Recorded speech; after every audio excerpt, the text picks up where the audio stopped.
ఏంటే చెల్లెలి పెళ్లి శుభలేక? అవునండి, ఆగమేఘాల మీద అచ్చొత్తిచ్చానండి లగ్న పత్రికలు. తమరు దగ్గరుండి జరిపించాలి పెళ్లి. శుభం, తప్పకుండా జరిపిస్తా. ఇది అన్నట్టు పెళ్లి పనులకి ఎవరైనా మనుషులు తక్కువైతే చెప్పు, నా కొడుకు బుల్లిరాజు గారిని పంపిస్తా. చింతకాయం కాదు, మా ఇంటి నిండా బోల్డ్ మంది పనోళ్ళు పాలేర్లు. అసలే మాది ఇప్పుడు తొరల వంశం. వస్తానండి, అవతల బోల్డ్ మందికి వంచాలి లగ్న పత్రికలు.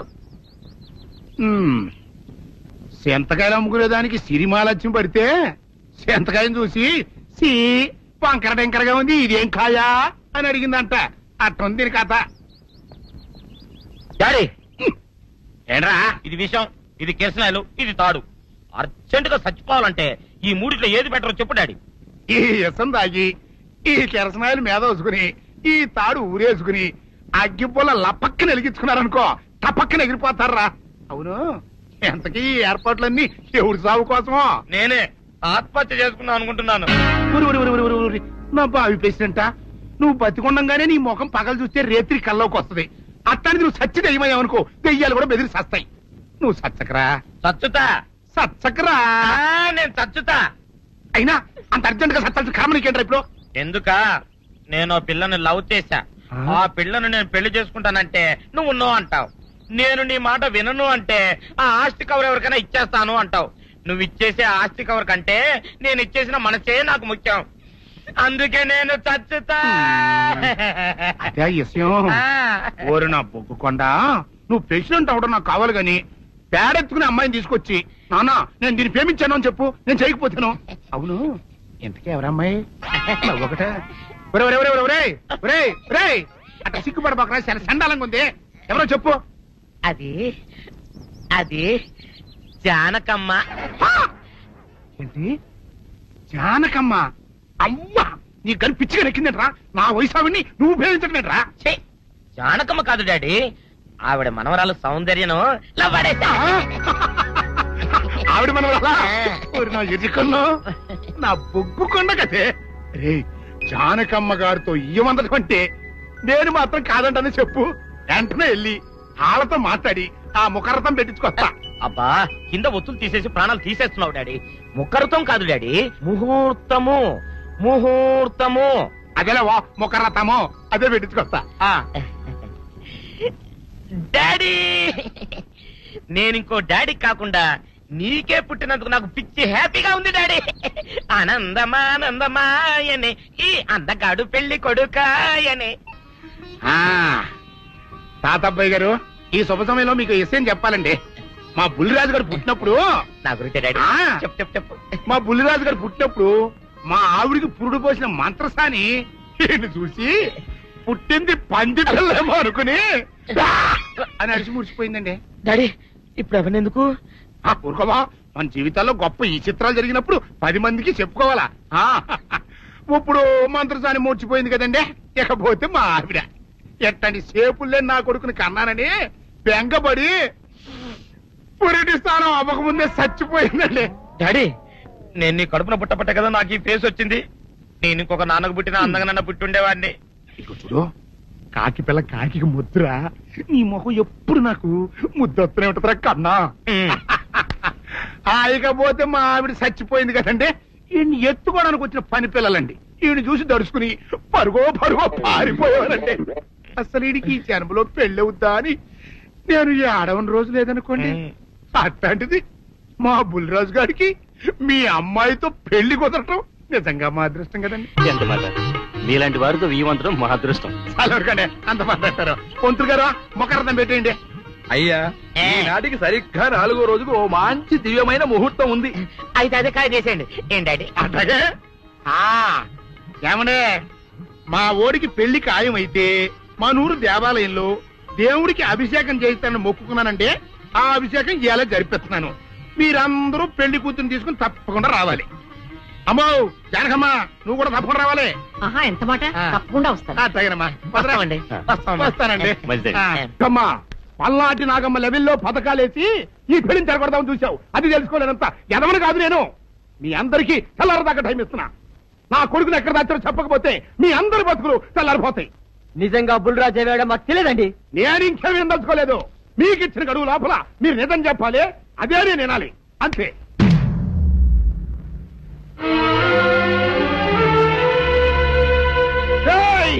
గడువు దాటిపోయిందిరా, మిమ్మల్ని అందరినీ చంపేస్తా. నిజం చెప్పండి. బాబు గారు బుల్రాజు గారిని ఎవరో చంపేసి చెరువులో పడేసి.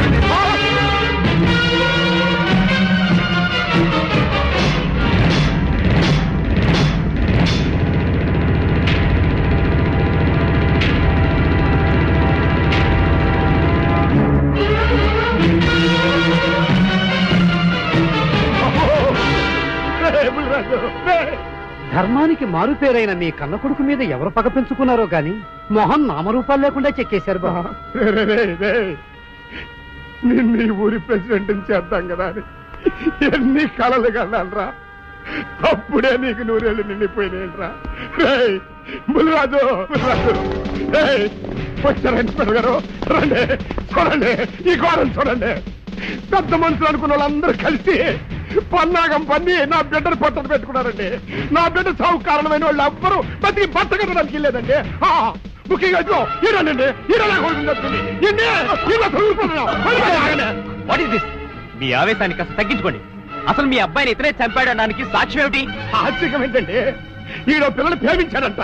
ఆ పిల్లనే మా అబ్బాయి పెళ్లి చేసుకోబోతుంటాను. వీళ్ళందరూ కలిసి ఆ పెళ్లిని ఆపుదాలు చూశారండి. అది కుదర పోయేటప్పటికి ఈ ఘోరం తలపెట్టారండి. ఓకే ఓకే, మీరు ఆవేశపడకండి. ఆ విషయాలను చూసుకోవడానికి మేమున్నాం. Mister your under arrest. Constables అది తీసుకురండి. ఆగండి, ఈ హత్య చేసింది సీను కాదు. అతను కాదా? మరెవరు? నేను. జానకి. అవును వీరుడు, బుల్లిరాజుని నేనే చంపాను. నువ్వు చంపావా? నేను నమ్మను. అవును, నా మనవరాలికి సీనుకి పెళ్లి చేయాలంటే వీళ్ళెవరూ ఒప్పుకోలేదు. చూస్తూ చూస్తూ వాళ్ళ ప్రేమని బలి చేయలేకపోయాను. బుల్లిరాజు దగ్గరికి వచ్చి వాళ్ళ పెళ్లికి సహకరించమని ఎంతో ప్రాధాయపడ్డాను. అతనందుకు ఒప్పుకోలేదు సరికదా. చాలా అసభ్యంగా ఒక్క రాత్రి సౌందర్య తనతో గడిపిన తర్వాత సీనుకిచ్చి పెళ్లి చేసుకోమన్నాడు. నాలో ఆవేశం పొంగింది. ఏం చేస్తున్నానో నాకే తెలియలేదు. అక్కడ ఉన్న ఇనుపు లైట్ స్టాండ్ తో బలంగా బుల్లిరాజు నెత్తి మీద కొట్టాను. ఆ తర్వాత గాని నేను చేసిందేమిటో నాకు తెలియలేదు. కానీ అప్పటికే అతని ప్రాణాలు పోయాయి. వెంటనే శవాన్ని అక్కడి నుంచి తరలించి చెరువులో తోయించాను. ఇన్స్పెక్టర్ గారు, జరిగింది చెప్పాను. ఇందులో ఎవరి ప్రమేయం లేదు. ఈ హత్య చేసింది నేను. నన్ను అరెస్ట్ చేయండి. I see. అలాగా. కానిస్టేబుల్స్ ఆవిడ అరెస్ట్ చేసి తీసుకురండి. ఈ బాడీని పోస్ట్ మార్టం పంపించండి. వాళ్ళందరూ వదిలేయండి. పెద్దరాజు గారు, మీరు ఒకసారి స్టేషన్కి వచ్చి స్టేట్మెంట్ ఇవ్వండి.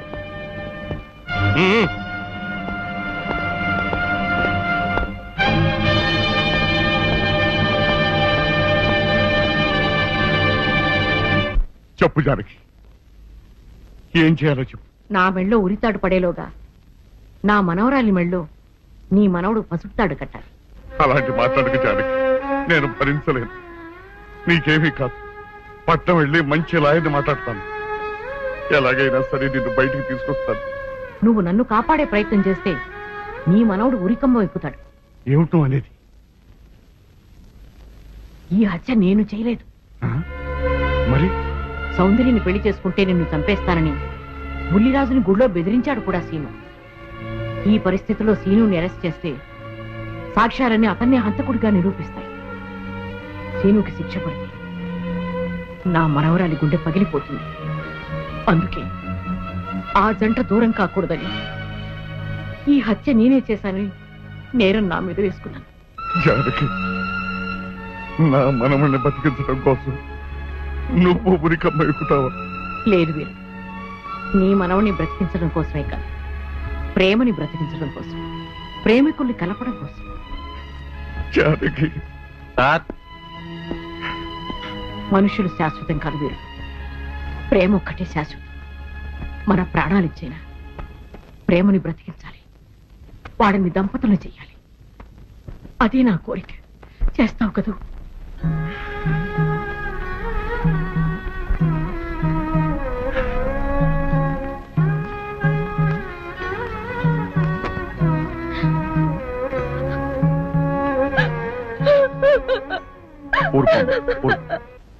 చెయ్యని నేరానికి జానకి శిక్ష అనుభవించడం నేను భరించలేదు. ఆమె చేసిన త్యాగానికి మన కుటుంబం మొత్తం తరతరాలుగా సేవ చేసిన ఆమె రుణం చేరు. మనం వెంటనే పట్టణం వెళ్ళి మంచి లాయర్ని మాట్లాడు. నా ఆస్తి మొత్తం పోయినా సరే జానకిని మాత్రం కాపాడాలి. వీల్లేదు. ఏ రైతు పట్టణ వెళ్తానికి లేదు, జానకమ్మని కాపాడడానికి లేదురా. ఏ మనవరాలి కోసమైతే నా ఒక్కగానొక్క కొడుకుని పొట్టలు పెట్టుకుని నా కడుపులో చిచ్చు రేపిందో ఆ మనవరాలి ఇంకా బతకడానికి లేదు. అది ఎక్కడ కనపడితే అక్కడ ముక్కలు ముక్కలు కింద నరికేయండి.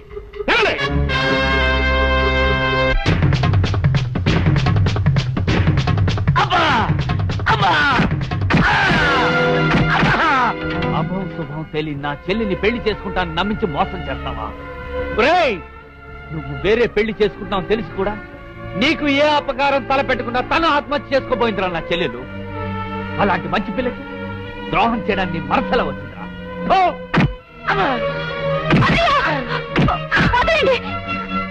పుల్లిరాజుని జానకమ్మ చంపేసిందనుకుని సౌందర్యని సీనుని చంపమని మనుషుల్ని పంపిస్తున్నాడు పెద్దరాజు.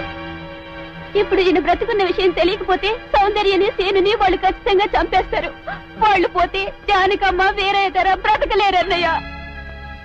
పుల్లిరాజు నన్ను పెళ్లి చేసుకోపోయినా పర్వాలేదు, నా జీవితం నాశనం అయిపోయినా పర్వాలేదు. ఇంతమంది చావలి కాడు నేను కాకూడదన్నయ్యా. పుల్లిరాజు బ్రతికే ఉన్నాడన్న విషయం పెద్దరాజుకి చెప్పండి అన్నయ్యా, చెప్పండి. వినరా విను, ఇంత జరిగినా అది ఇంకా నీ మంచే కోరుకుంటాను. ఇప్పటికైనా కళ్ళు తెరవు. రాయ్, ఈ నీడ్ బాబు కప్ చెప్పండి రా. ప్రెసిడెంట్ గారి మనుషులు సౌందర్యం తీసుకుపోతున్నారు. మన సీని గారి స్నేహితులు వాళ్ళతో కలబడ్డారు. రండి రండి.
ముద్రస్తావు నా కొడక, నా కడుపులో చెరబుట్టే కదట్రా. ఇంతకన్నా నువ్వు చచ్చినా బాగుండేది. నువ్వు నిజంగా చచ్చావనుకుని ఆ పిల్లలు కూడా చంపేమని మనుషులు పంపించారు కదట్రా. అమ్మా గౌరీ, మా ఊరు చేసిన ఏదో పనికి నేను క్షమాపణ కోరుకుంటానమ్మా. పెద్దవారు అంత మాట అనకండి. ఏంట్రా సిగ్గు లేకుండా ఇంకా నిలబడదొస్తావు? లగెత్తుకుని పోలీస్ స్టేషన్కి వెళ్ళి నేను ఇంకా బతికుండే తెచ్చాను అని చెప్పి జానకమ్మ నిడిపించుకురా. ఆ పిల్లకేం కాకుండా నేను చూసుకుంటా. అతను నిలబడతావురా పో.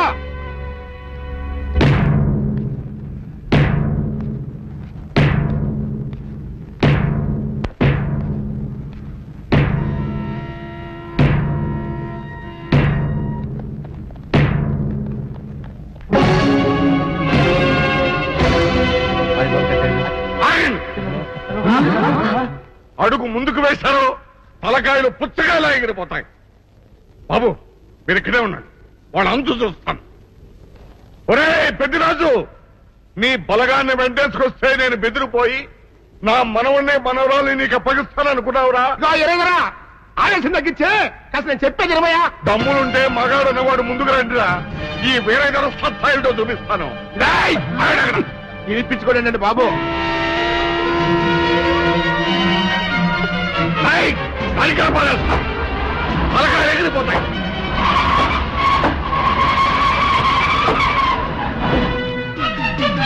నేను అమ్మాయి మీరు ఎక్కడే ఎక్కడ మీరు వీళ్ళ సంగతి చూస్తాను.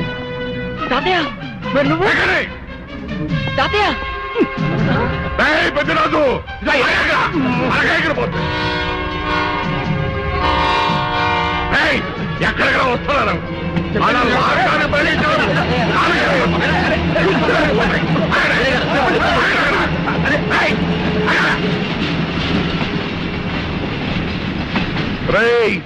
నా మనవడు మనవరాలు ప్రేమ పౌరాల్లా ఎగిరిపోయారా.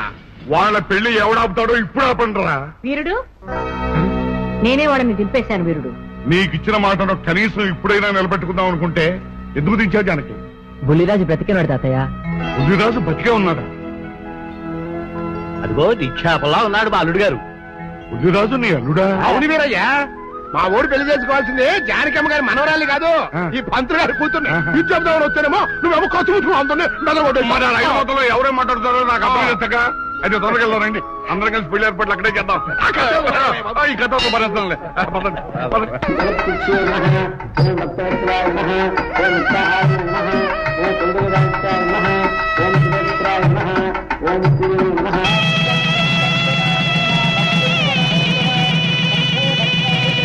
అంతా బాగానే ఉంది కనత్తయ్య. నాకు అంతు పట్టని విషయం ఒకటే, ఇంతకీ నువ్వు చంపింది ఎవరిని? మీ అత్తయ్య ఎవరిని చంపలేదు, అంతా ఉత్తుదే. మరి ఆ చెరువులో దొరికిన శవం? నేను చెప్తాను. కొత్తపల్లి నుంచి ఇప్పుడే మాకు రిపోర్ట్ అందింది. ఆ శవం ఆ ఊరు వాడిదేనట. పెళ్లి కొడుకు తరపు వాళ్ళకి పెళ్లి కూతురు తరపు వాళ్ళకి జరిగిన ఘర్షణలో అతను చంపేసి ఆ శవాన్ని మీ ఊరి చెరువులో పారేశారట. అది విషయం.